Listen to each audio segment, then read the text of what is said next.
Alright, Chapter 8, Video 1. Just to give you a rough idea of what we look like now that we're under the Constitution, we're starting our new government. We had a population of roughly 4 million. Now this is from the Atlantic to the Mississippi River. If you were living in New England, you saw some small farms and some very early stages of manufacturing.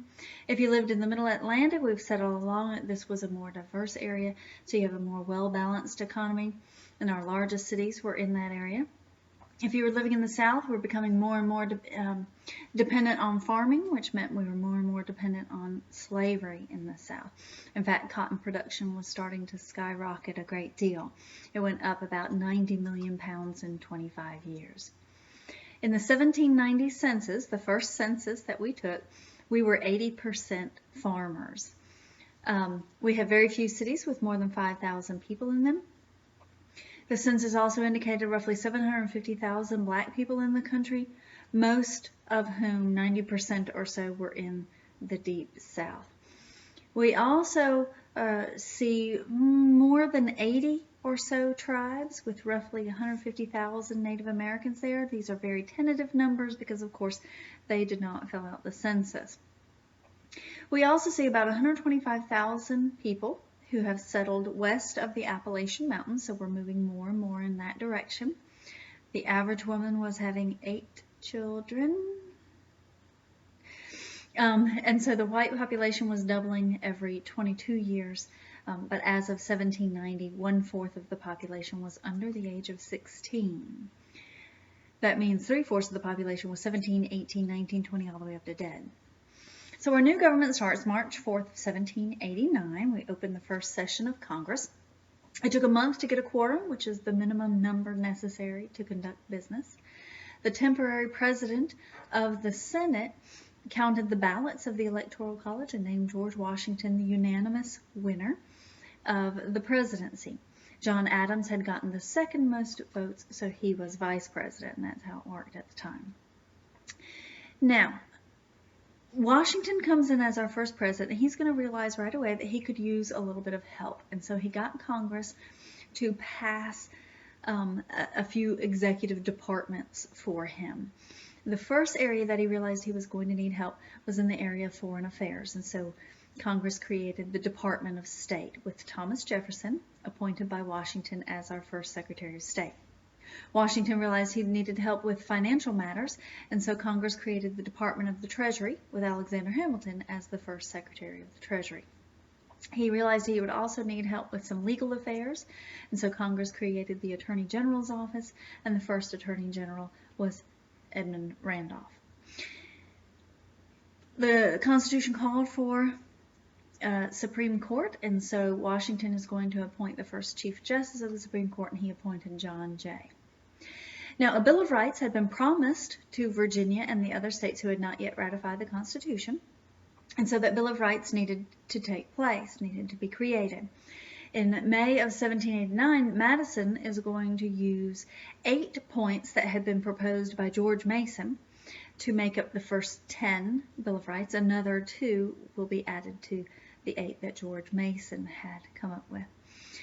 Each of these 10 amendments were voted on separately. Each one had to go through the amendment process separately, and they will finally take effect in 1791. Now, the first Secretary of the Treasury, Alexander Hamilton, is going to get right to work and come up with what's called Hamilton's economic program. First of all, he wanted our nation to be out of debt, and there were states that still owed some debts, and he thought it was up to the country as a whole to pay off those state debts. Now, the southern states were not happy with this because we had already paid our debts, and we didn't want our money to go toward paying other states' debts. But Hamilton is going to impress upon us the need for us to establish national credit. So as a compromise, if our money was used to pay off state debts in the North, then the South would get to be the home of the nation's capital. And so Washington, D.C., although it was initially called Federal City, will be in land in the South, land that came primarily from Virginia. Hamilton also thought that we needed a national bank to handle the nation's money, but there was a constitutional question about that we'll come back to. He also thought that we needed an excise tax on whiskey. An excise tax is a tax on a specific product, whiskey being that specific product. He wanted to implement some protective tariffs to protect American industry, and that will cause a little bit of controversy later on, but all in all, his program will be successful. Now, the tax on whiskey, though, is going to lead to the Whiskey Rebellion, because as it turns out, there were a lot of folks who were using whiskey as currency. There was not enough money in circulation to meet everybody's needs, and so there were a lot of frontier people, farmers, and so forth, who understood the value of a bottle of whiskey on the exchange, and that is what they used for currency. The problem then becomes, if you have to pay a tax on something you're using because you don't have money, how do you pay the tax? So there was a rebellion in western Pennsylvania where they're going to terrorize some tax collectors and taxpayers, robbing the mail, stopping some courts, and so forth, and they threatened to attack Pittsburgh. This is the first test to Washington's ability to enforce the law. He ordered these folks to be dispersed, and he called out the militia of several states to address this rebellion. He could catch only a few of them, and he pardoned them. They promised to pay their taxes and not to raise arms against the government again, and so he pardoned them. Now, there was some mixed reaction to this. Some thought that it was a merciful handling of a rebellion, and other folks pointed to the heavy-handedness of this new national government. At the end of Washington's second term, he decided that that was enough, that we weren't trying to create monarchies here, and so he will stick to 2 terms. And he gave a farewell address that now is famous for warning us about 3 different things. First, he warned us against sectionalism, against seeing our region's interests as being more important than national interests. Secondly, he warned against partisanship.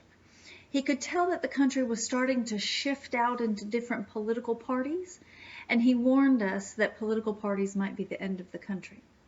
Third, he warned us against permanent alliances. We had promised France during the Revolution that we would support them forever, and then under Washington's administration, when France and Britain were at war yet again, France wanted us to support them. What was in our nation's best interest was to be neutral. And so he warned against permanent alliances where we promise to be somebody's ally forever and ever.